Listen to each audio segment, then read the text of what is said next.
Hello everyone, welcome back to my channel. I hope you are all doing great.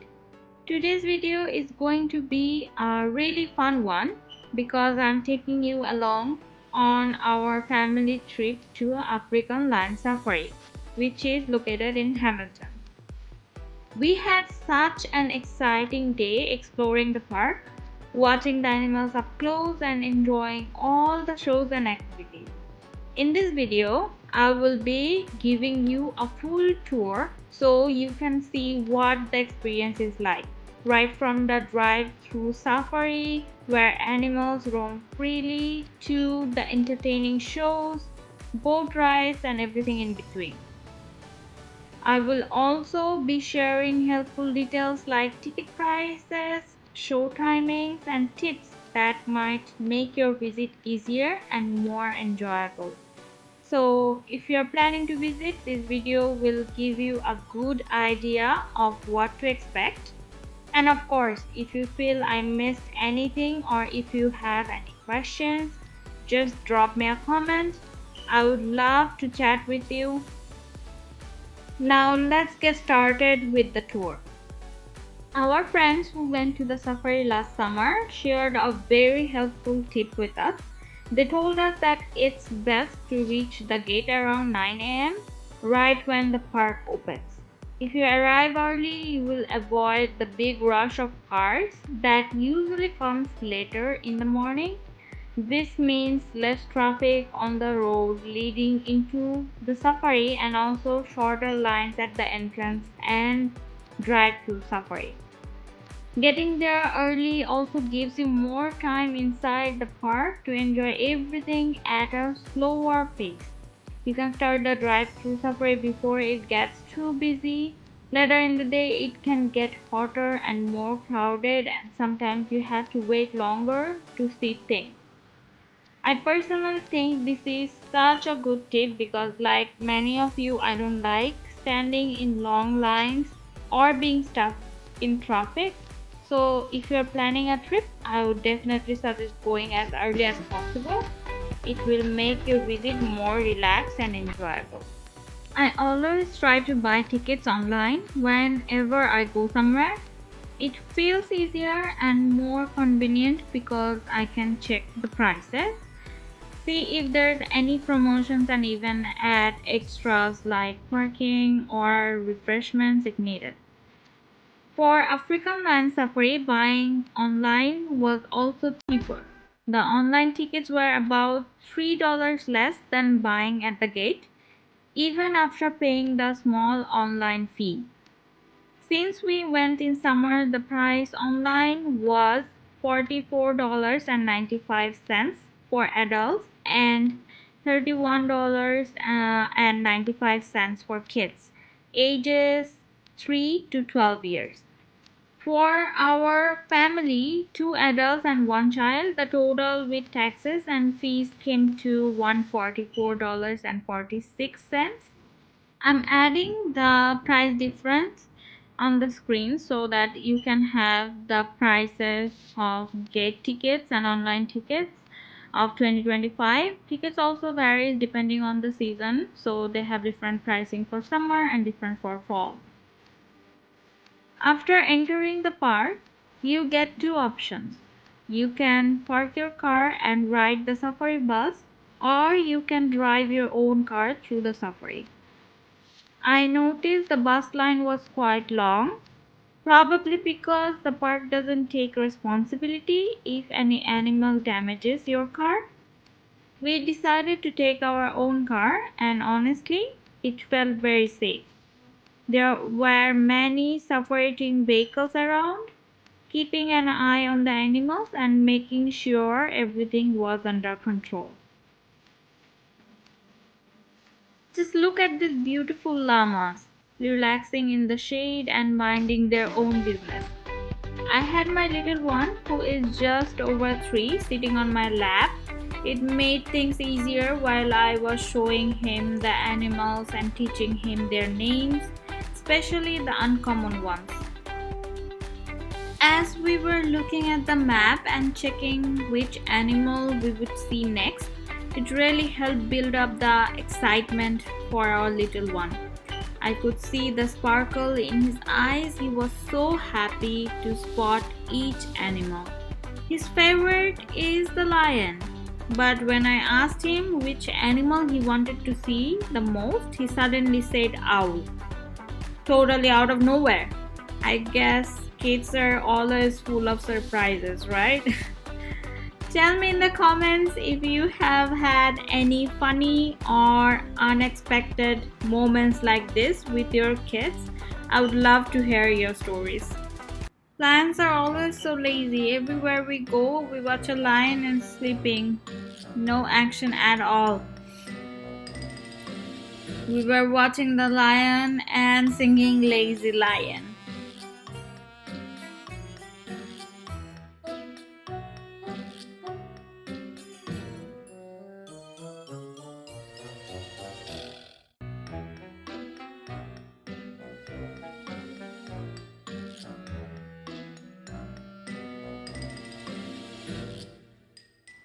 Just as I was complaining that all the lions were sleeping and we could barely see their faces, this lioness got up for a few seconds and showed off her beauty.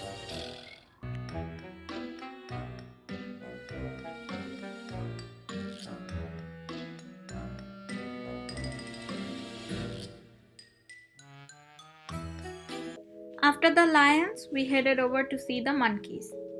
That reminded me of a childhood memory from when I was about 7 or 8 years old.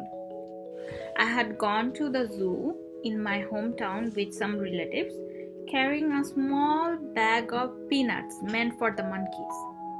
As I held one peanut near the cage, I got distracted by a loud argument happening behind me. In those few moments, a group of tiny monkeys grabbed my hand, trying to snatch the peanut. My relatives quickly rushed over and pulled me back, but not before I ended up with a small scratch on my one finger.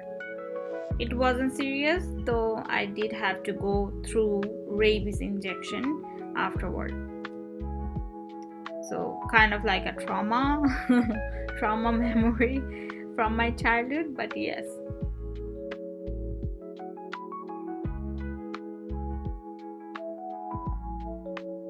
Next, we came across the rhinos, which were quite far from all the cars. We didn't spend much time there as we were eager to see giraffes.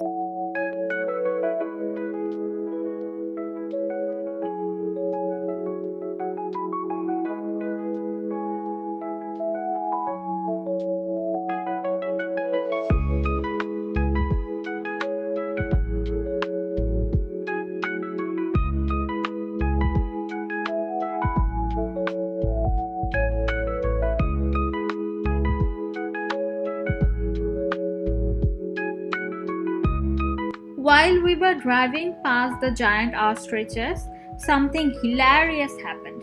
One curious ostrich came right up to my car window and pretended to nibble on something.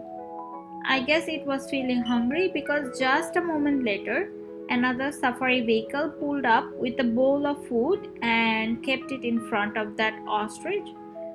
That ostrich looked so happy, like it had been waiting just for that snack. Then we saw a giraffe very close to our car. We could see the beautiful patterns all over its body, so mesmerizing. The giraffes are used to cars and buses, so they don't mind at all. We watched them walking through the fields, crossing the road, and even strolling right past our vehicle. Being this close to such gentle and wonderful animals was an amazing experience. A safari park really gives you moments like no other.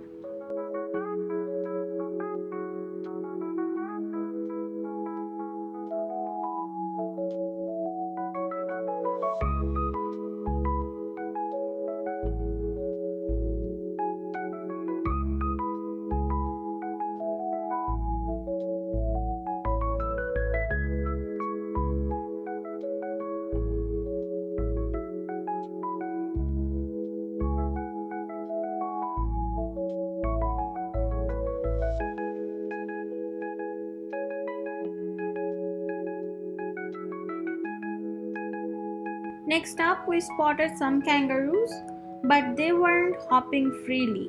They were inside a wire cage. I guess it's to keep them safe because jumping near cars could be dangerous. Still, it was so fun watching them around in their little home.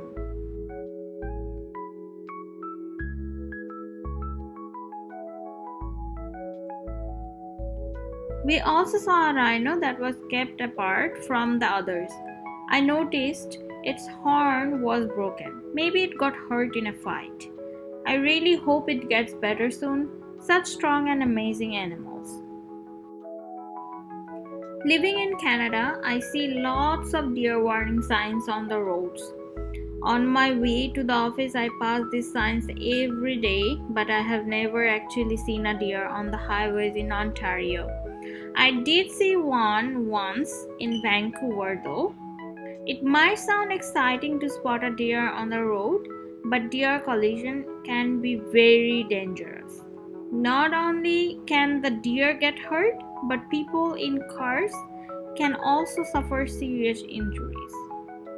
But look how beautiful they are! Such cute little animals. Last but not least, on this drive-through safari, we saw the Wadusi, a special breed of domestic cattle known for its huge horns.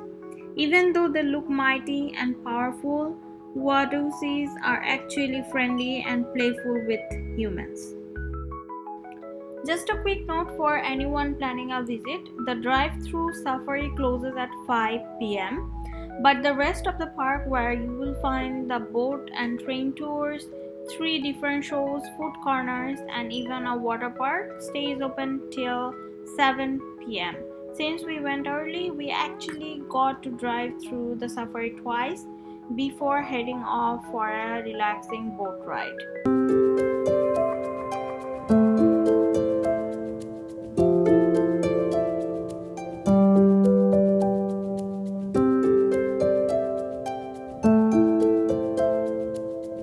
The boat ride was more about enjoying the breeze than anything else.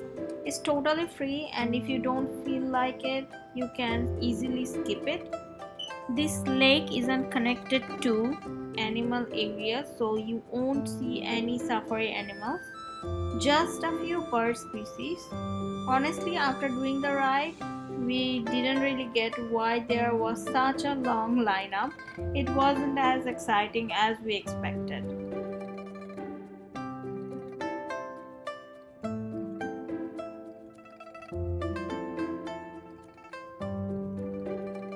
But I captured the whole boat ride so you can watch it. Though I increased the speed of the whole ride, you can watch it, and if you feel like this is that you want to do, you can go for it. I captured what actually they show us in the boat ride and how they explain everything, so that you can take your decision after you actually see the video, because there was a huge lineup and we waited for a long time to actually get onto the boat. The bird that you see swimming in the water up ahead is Pinky, the pink-backed pelican. It's one of the smallest of the 8 pelican species. Their wingspan, however, is quite impressive. It can reach around 8 feet in length. It's about 2.5 meters. They like to fish in groups. They duck their heads in the water, scoop some fish into their pouch. They shake water out the end of the beak, and then they swallow it completely whole. Pinky here is the only animal at Water Safari Lake that can swim between islands. As you can see, he's currently doing so. They've got short but strong legs with 4 webbed toes. All other residents of Water Safari Lake do not like the water or cannot swim.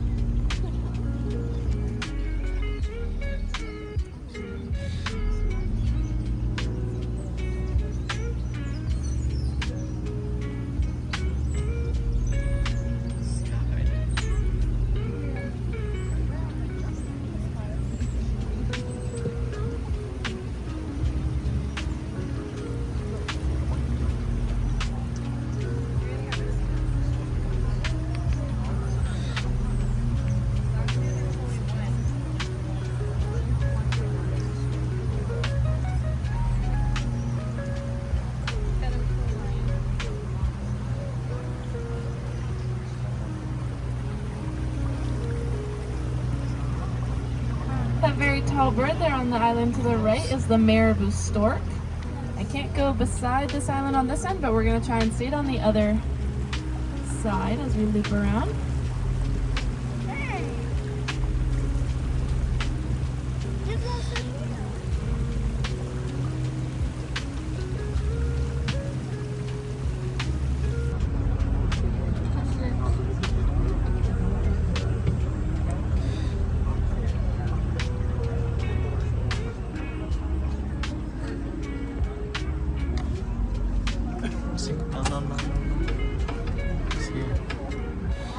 And here on the right, we've got the marabou stork.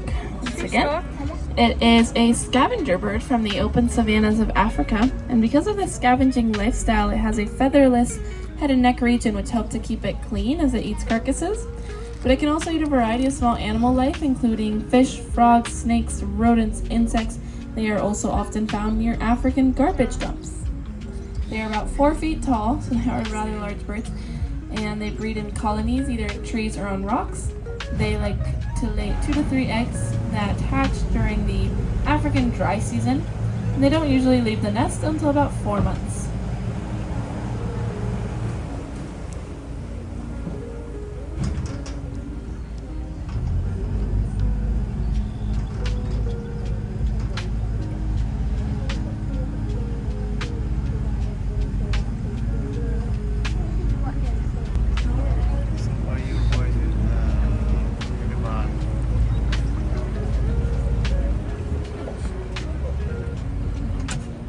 Now, our gibbons for the past little while have been hanging out inside this willow tree, so try your best to spot them inside the tree. You're looking for a fluffy black monkey with white hands, white feet, and a white ring around their face. These are the white-handed gibbons, native to Southeast Asia. They belong to a group of primates known as the lesser apes, and if you were looking at the signs posted on the people mover of the boat, you will have seen a picture of these gibbons where it says African boat cruise or African queen. There's pictures of the white-handed gibbons.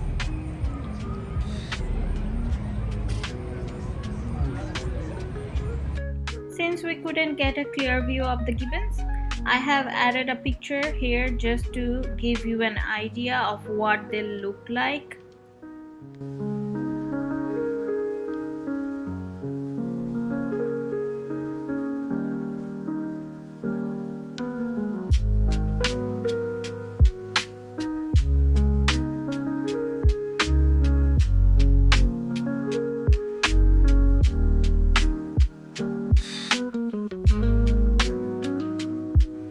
And that was the entire boat ride. Now you can decide for yourself if it's worth trying or skipping. Don't forget to leave a comment for me if you are trying it or skipping it. Next, it was time to check out the shows. African Lion Safari offers 3 main shows, and I have included all of them in this video so you will know exactly what to expect. These shows are Parrot Paradise, Birds of Prey, and Wild Wonders. On weekdays, Monday to Friday, each show runs 3 times a day at 12 p.m., 2 p.m., and 4 p.m. On weekends, they happen 4 times a day, starting at 12, 2, 4, and 6 p.m.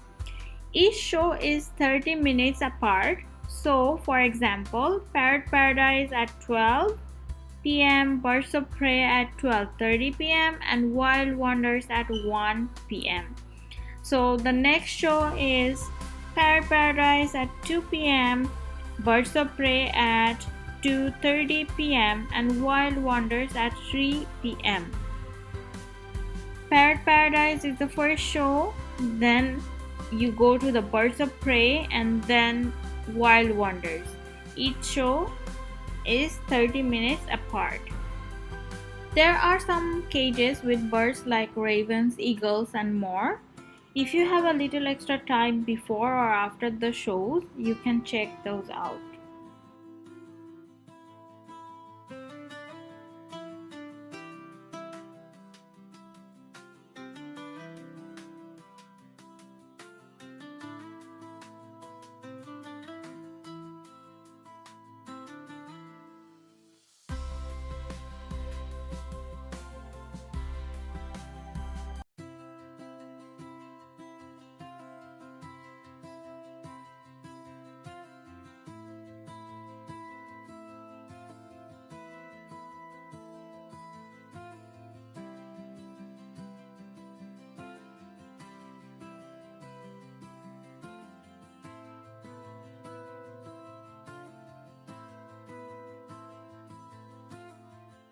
As it was such a hot day, walking through this cold mist felt really refreshing.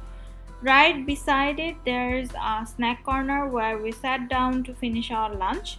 Thanks to the mist, even that area felt a little cooler and more comfortable.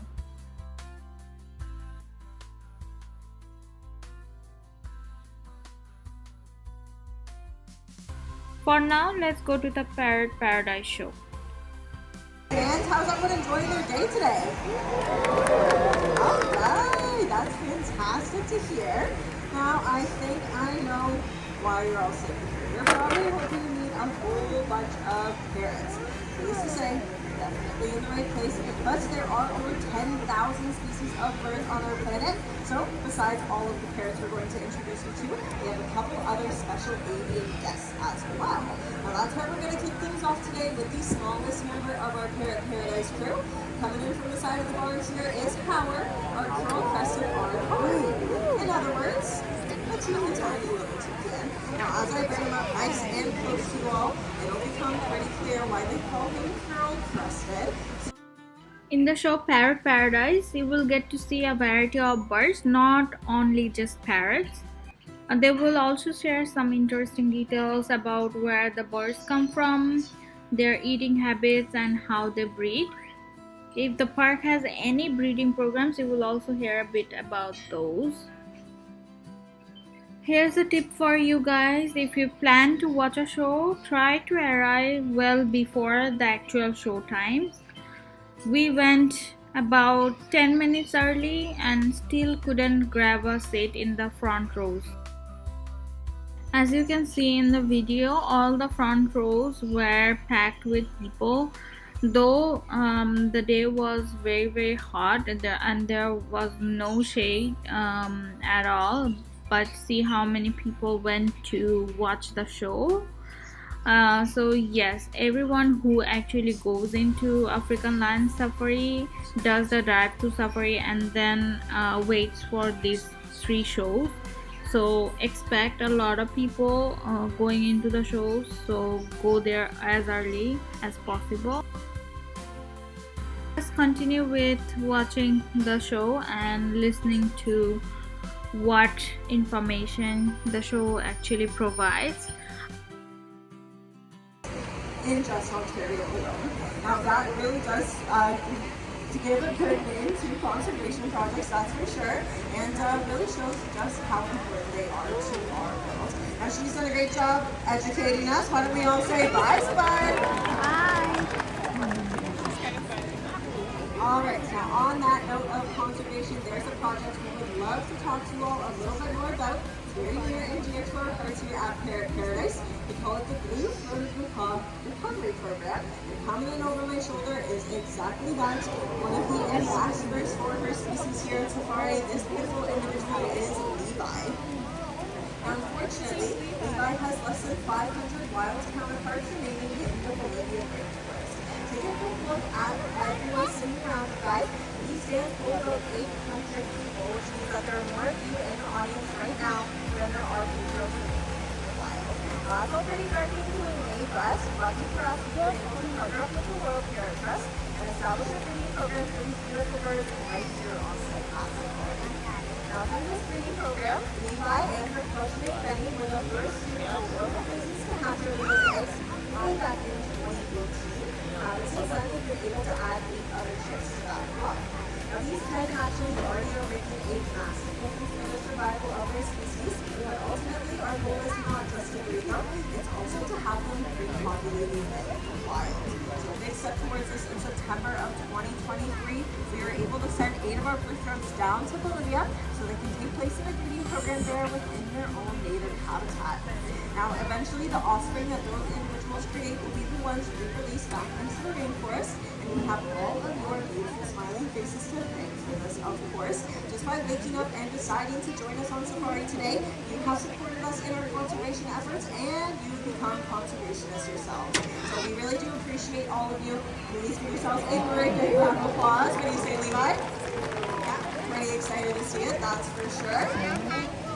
Alright, all that seriousness out of the way, time to have just a little bit of fun with these guys. Now we're adding in our beautiful Sterling Macaw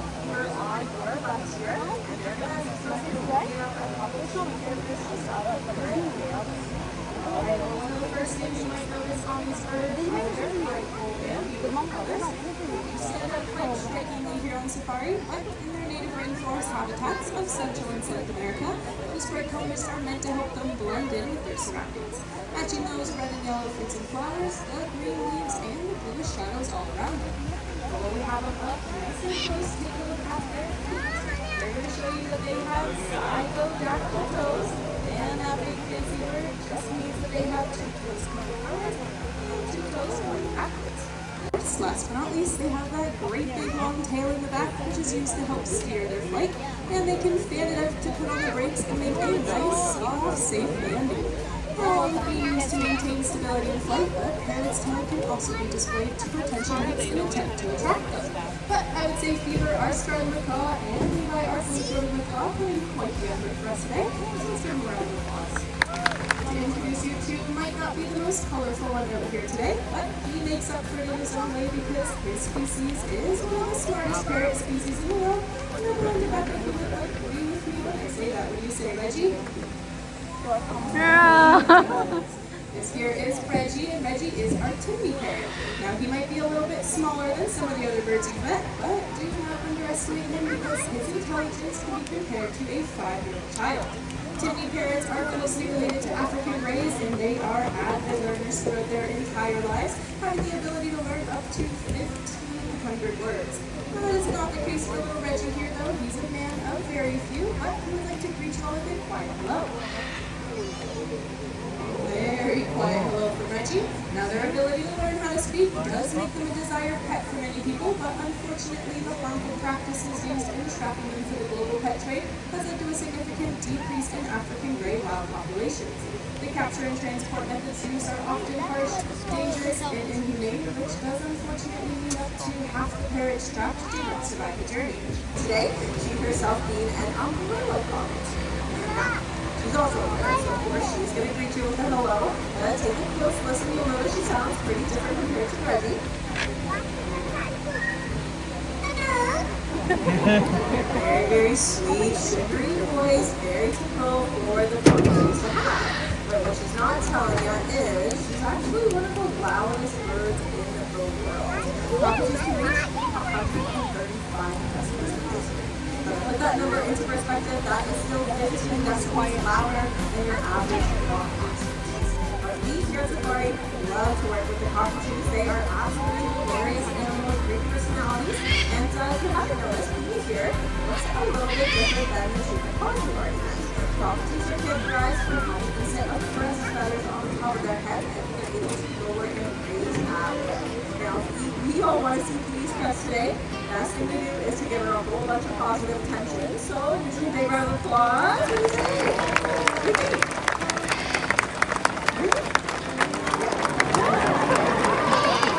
And a little bit of a dance to accompany it, always worth the wait. Now, as you can see, having her crest out makes her look a lot larger and more intimidating to predators out in the wild. Here at Safari, though, kind of really does have the opposite effect. It makes her all the more endearing to get to know. Now, she's done a great job just being herself, so let's hear it one more time for you today.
back on over to parrots because we do want to talk about another major factor that's limiting parrots' survival in the wild, which is the loss of their nesting sites. Now in the wild, parrots build their nests within tree cavities, so factors such as logging, agriculture, and uncontrolled bushfires can actually make breeding in the wild pretty challenging for these birds. So one thing being done to help support that wild breeding, where those tree cavities are not readily available, is to provide a man-made nesting site. And a great example of this is the one over on that barn wall where Pepper, our scarlet macaw, is hanging out by right now. Now, one of our partners in conservation, the World Parrot Trust, has added over 100 of these nest boxes to the wild, and this is ensuring a safe and comfortable place for parrots to rest and raise their young. Well, here at African Lion Safari, we've had our own successes when providing nest boxes for our parrots, which does bring me to the next bird I would like to introduce you to. This here is Arthur, and he's our 11-year-old green-winged macaw. Now, Arthur actually hatched out right here at Safari 11 years ago, but in fact, so did his mother way back in the early 1990s. Now, to you and I, flying does look like a whole bunch of fun, but for birds, it's actually a means of survival. On my count, 3, 2, 1, go! He fans the tail out for the brakes, and it's a very safe landing. Give it up for Arthur today. Now, we have shown you a lot of amazing characteristics of parrots during our presentation today, but there is one thing that they are most well known for. Does anybody want to shout out one thing parrots do everybody wants to hear? Talking, yeah. Now, contrary to popular belief, it's not actually the larger species like macaws that make the expert talkers, but it's the smaller ones such as our budgies, cockatiels, Amazons, and African greys. So joining us today, front and center, we have the star of our presentation, our yellow-fronted Amazon, Wasabi. Alright, well, let's start off with a preview for you all. A whole bunch of professional hellos from him today. Now, we do introduce him to you guys, but to be honest, sounds a lot better when he says it, so let's just ask him, what's your name? There we go, so now he happens to be a very polite member of our staff, so he has a question for you.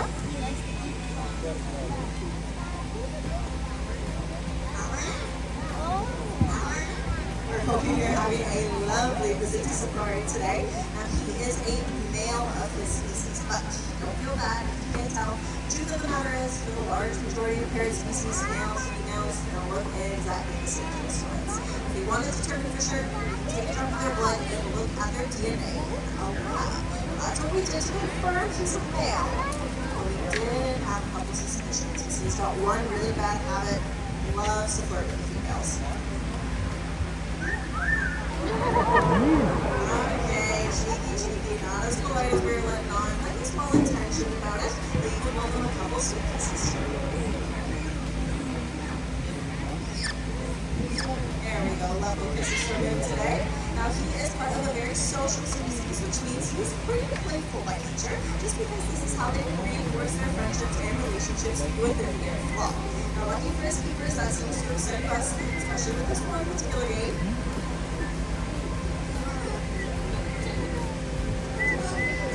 Loves to be tickled, and us humans, what happens when we get tickled?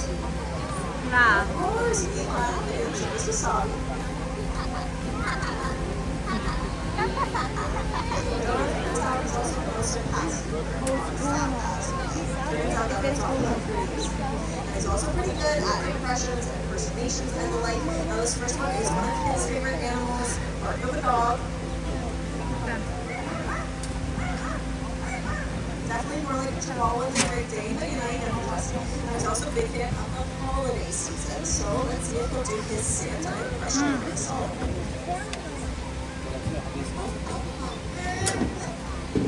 People mumble Merry Christmas in the middle of July, but I see some smiles on every face. Alright, now we seem to have arrived at my personal favorite part of the presentation. See, what we weren't telling you at the beginning here, Wasabi is going to perform a couple musical numbers for us all. I know, pretty exciting stuff. There is one downside, unfortunately. His singing teachers, absolutely awful singers. Yeah. So he will be a little bit out of tune. Don't blame him. Definitely blame all of us in the khaki uniforms. I think maybe getting some vocal runs in there could warm up our voice. What do you say? Can you warm up your voice? Alright, what do you guys think? Nice and in tune? Okay, I'll take your word for it. Now let's go ahead and finish finish off that peanut bite. What do you say? Let's try out that first song.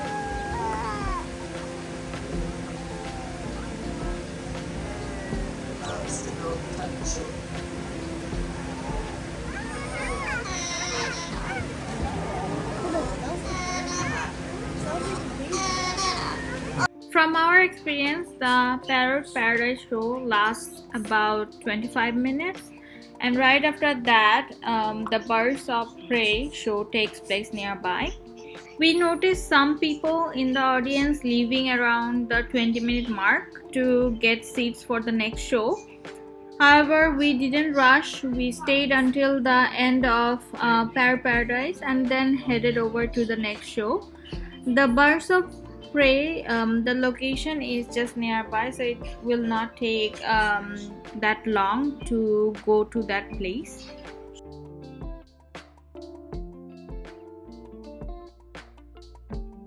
Now let's continue with the Birds of Prey show.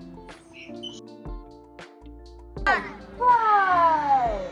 And we can look to the back of the field. Here comes Allura, not far behind is Ginger. We'll see if she can make a catch for us. And she's got it. Let's give her a big round of applause for that, everyone.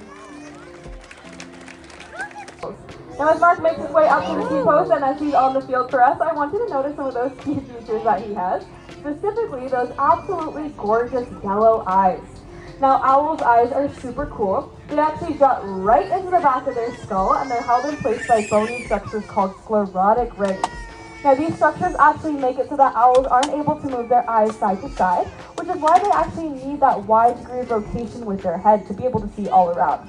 Now, a lot of people do think that all owls can turn their heads a full 360 degrees around, but this actually is not the case, and if it were, they may end up hurting themselves. They can, however, turn their heads up to 270 degrees around, though, and this is actually because they have double the amount of vertebrae in their neck than we do, which is pretty cool. Now, a lot of people do think that all owl species are nocturnal, but this actually is not the case. We do also have crepuscular species of owl, which are active at the dawn and dusk portion of the day, as well as diurnal owls, which are active at the brightest portion of the day. Now, there is a general rule that eye color often correlates with the time of hunting that an owl partakes in. So oftentimes many people think that nocturnal owls will usually have black or darker colored eyes, whereas crepuscular owls tend to have orange colored eyes, and diurnal owls tend to have yellow colored eyes. However, there are a couple exceptions to this rule, Mark here being one of them. He does have those beautiful yellow eyes that I was pointing out earlier today when he was on that tee post, but he does actually happen to be a nocturnal species of owl, which means he is going to be active at those darker parts in the nighttime. Now we can also look at Mark as he's hanging out on that back fence there, some of that beautiful coloration that he has, those browns and beiges which help him camouflage in those forests that he's often found in. Now great horned owls do actually also have tufts of feathers that like to go right above his head, and a lot of people do think that these are actually ears, but this isn't the case. Owls' ears are actually located right behind their eyes. There are no outer projections like we humans have. They actually have asymmetrical ear slits so they can hear in full 360, which makes them very good hunters. Now, as Soren makes his way out for us today, here he comes, I want you to notice just how low down to the ground he flies. Now, owls are silent hunters because their prey, like small rodents, have a really good hearing, so it is super important for these birds to be nice and quiet when they fly to not alert their prey. Now, by flying low to the ground, these birds reduce the need to flap their wings as much, and so they don't make as much noise, but they also don't cast as large of a shadow, so their prey can't see or hear them coming. Now, as Soren's up here on this tee post, I hope you got a chance to admire that beautiful heart shape that was going around his face. The trainer's going to place a fish lure on this pond, and we'll see if Rowan can scoop it right off the surface for us. And she's got it. Let's give her a big round of applause for that, everyone. Now, as I said, these birds are excellent fishermen. They do love to eat fish. They have a specialized scaling on the bottom of their feet called spicules, which makes it a very similar texture to sandpaper. And this allows these birds to hold on to those super slippery fish. Now, oftentimes they are able to just fly down, grab their fish from out of the water and fly away with it. But sometimes they go for fish that are a little bit too heavy for them. So what they're actually going to do in that case is hold on to their fish with those super strong feet of theirs, and then row themselves and their fish back to shore with those great big wings that Rowan is showing off for us here, because bald eagles are actually quite excellent swimmers. Now, these birds do have a very incredible success story that I feel not enough people know about. Now, in the 1960s and the 70s, there was a pesticide introduced into our environment called DDT. Now this pesticide was sprayed onto farmers' fields, it made its way into the waterways, and then up the food chain through bioaccumulation. And while this pesticide didn't directly harm these eagles, what it did do was impact their ability to uptake calcium. Now we all know calcium is really important for you and I for keeping nice and strong bones, but for birds, it's very important for producing strong eggshells. Now the lack of calcium in the bald eagles' diets meant they were producing very thin and very brittle eggs. And these eggs were actually so thin that when mom and dad went to go incubate their eggs, they'd end up crushing them underneath their weight. Now with no new babies to replace the older and the dying generations, these eagles did see quite a large decline in their population sizes. But I did say that this was a success story, so luckily scientists realized that DDT was the cause of the problem, and then it was then banned in North America. These birds were then put onto the endangered species list, and through conservation efforts, similar to programs like we've had here at African Mountain. Now, as Storky flies around for us today, I want you to notice some of those key features that she has, like that skinny orange bill and those skinny orange legs. Now, these are both great indications that Storky here is actually not a raptor, but is instead a wading bird, which means that she's going to walk very slowly through rivers and streams, making sure not to stir up any sediment before reaching down and grabbing some of her prey, which may be small fish or crustaceans with that very sharp bill of theirs. Feel there? You guys all see it? Alright, so when I say go, I'm going to have you guys run down there as fast as you can, and then just wait for more instructions, okay? Alright, on your marks, get set, go! Alright, awesome. Looks like we have a very speedy, very eager group of volunteers over here. This is excellent. And audience, as you may have guessed, we're going to be doing a bit of a race here today, which may seem a little bit silly, but coming up on your left shortly is our pair of black vultures, Donovan and Dyson. And there they go. Now these birds are very fast when they are flying, as you can see, so you may be wondering, why are we doing a race? Well, these vultures are actually scavengers and they have flat feet, which makes them really good at moving around on the ground, and we're going to show you. Now before we get started, volunteers, I do have a couple of rules for you guys, so let's make sure we're listening really good, okay? Do you guys see this T-post in the middle of the field? Can I get a great big thumbs up if you guys can all see it? Alright, so that's going to be the finish line, okay? So whichever group touches that first is going to be the winner of the race. Now I also want you guys to imagine a line going straight down this field. Volunteers, you guys are going to stay on this side of the field, so the vultures have this side of the field. And the last rule is you just want to run as fast as you can without tripping. But if you do trip, you want to get up pretty quickly because these birds do like to eat roadkill. Alright, audience, do we have any support for our brave volunteers? Alright, awesome, and we'll keep it fair. How about some support for the vultures as well? Ooh, okay. Now I am going to need your guys' help to give me the biggest and the loudest countdown from 3. Volunteers, are you guys ready? Alright, in 3, 2, 1, go! Alright, looks like we're off to a great start here. The volunteers are definitely in the lead. The vultures are flapping behind. They didn't stand a chance. Our volunteers definitely won that. Let's give them all a huge round of applause, everyone. Alright, great job. Looks like we lost a half kilometers an hour. And while Lester's not going to be going his top speed for us today, he is hopefully going to be showing some of it off in a demonstrated aerial hunt. Now we see our trainer has a winged lure that he's swinging around, aiming to mimic some of Lester's fast-moving aerial prey. And right now we can see him kind of going all over the place. He's going up and down over some of the stands, but this is actually a totally normal part of the hunt, and it's called wading on.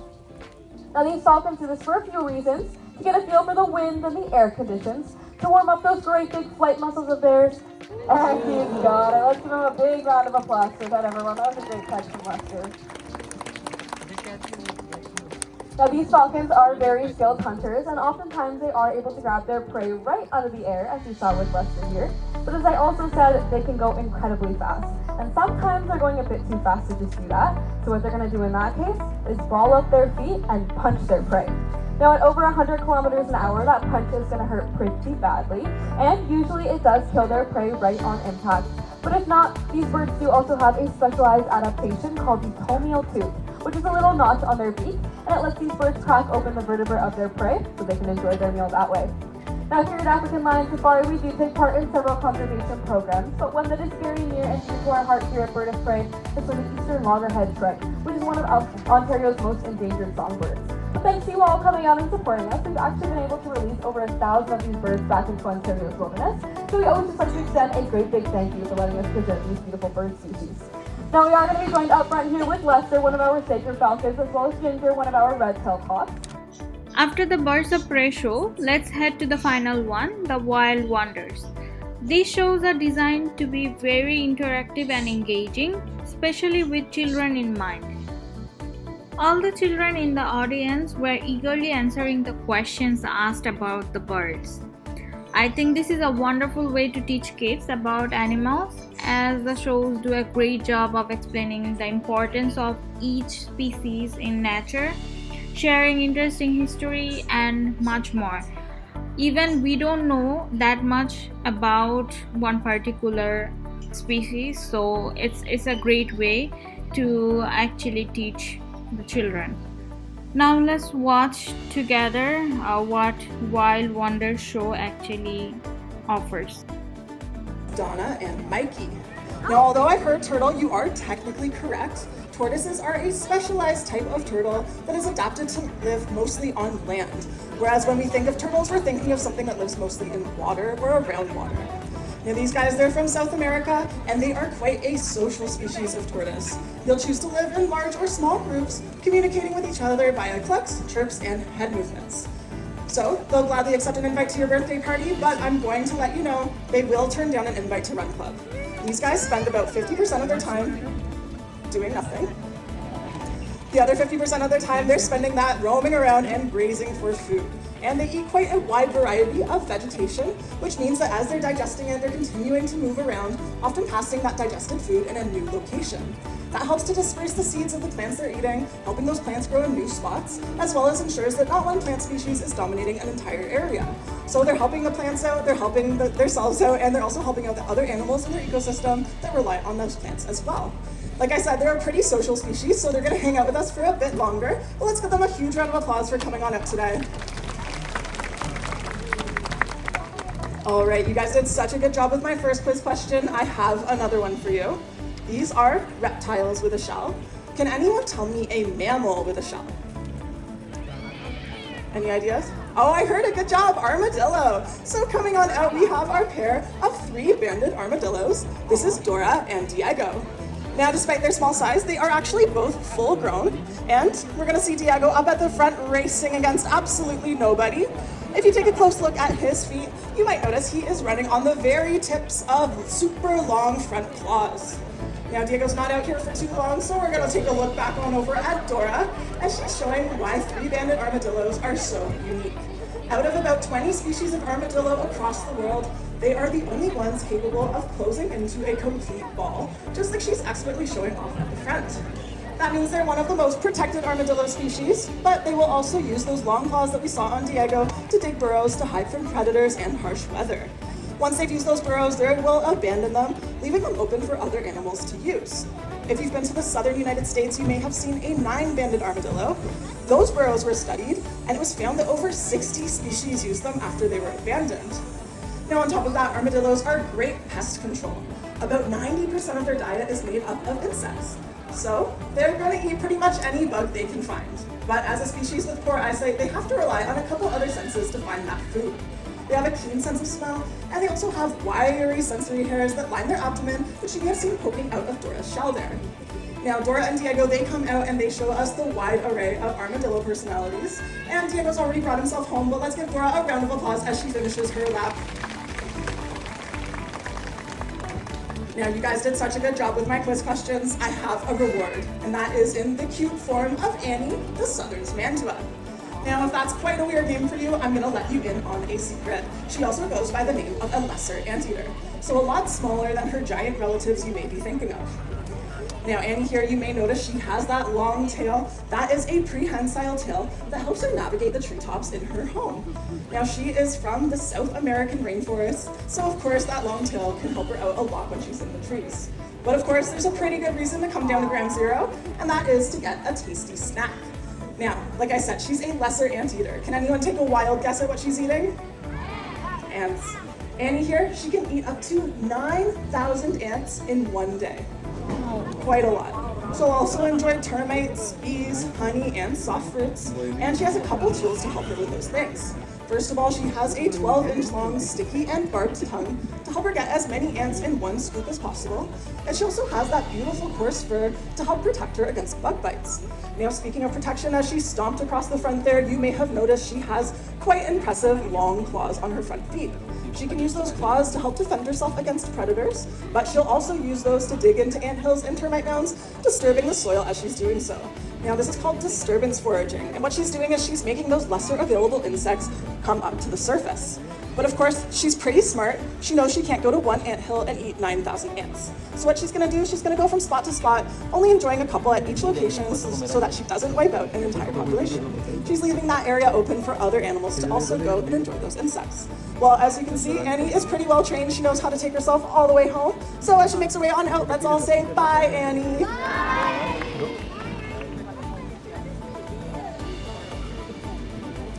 Now we just went through a few examples of native species doing a whole lot of good for their native environment. But I'm sorry to tell you that the waters do get a little murky when we introduce invasive species. Coming out to help me talk about this topic is Joanna, and she is an Argentine black and white tegu.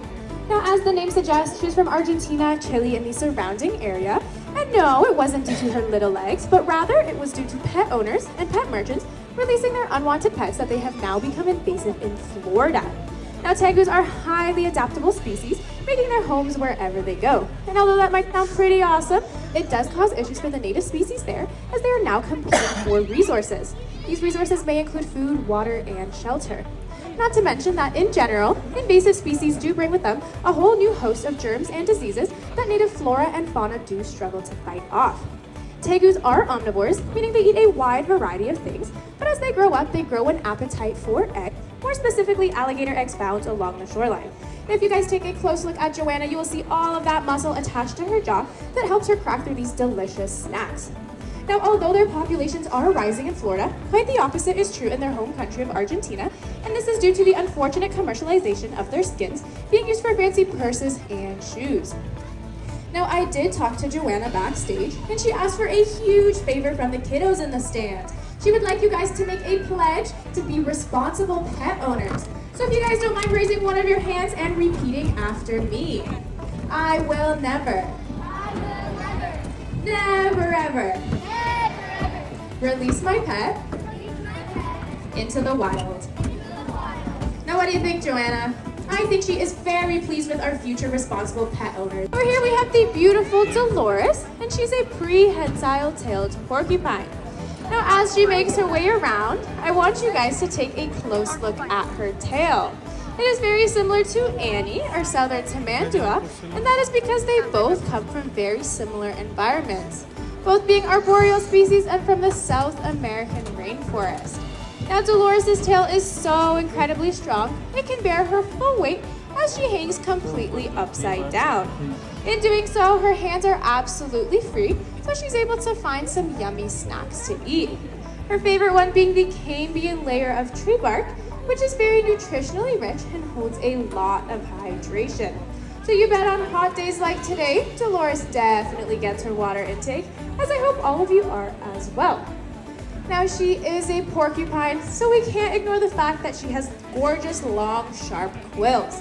Front row, I assure you, you are all safe, as it is a myth that porcupines can shoot out their quills and that they are venomous. Instead, if Dolores wanted to prick a predator on purpose, she'd make her quills stand up nice and tall, looking about 4 times bigger, and so much more intimidating. And then she would walk in a side-to-side movement, hoping to prick them in a sensitive area, such as the eyes, nose, mouth, or even ears. At the end of Safari Park, there was also an elephant lookout. We couldn't make it there though because our little one was too tired and he really wanted to head straight to the water park instead.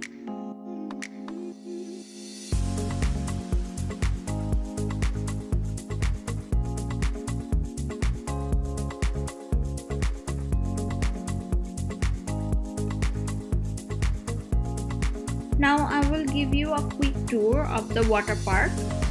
There are lots of fun activities here, but not everyone can access all the areas.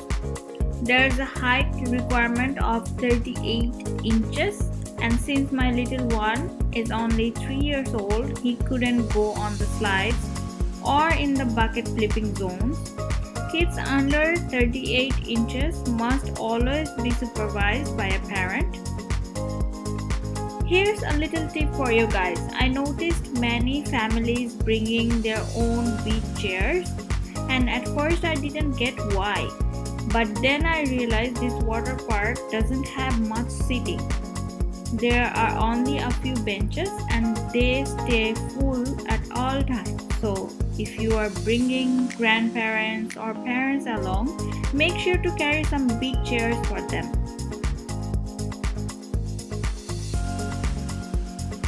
That's a wrap on our African land safari adventure.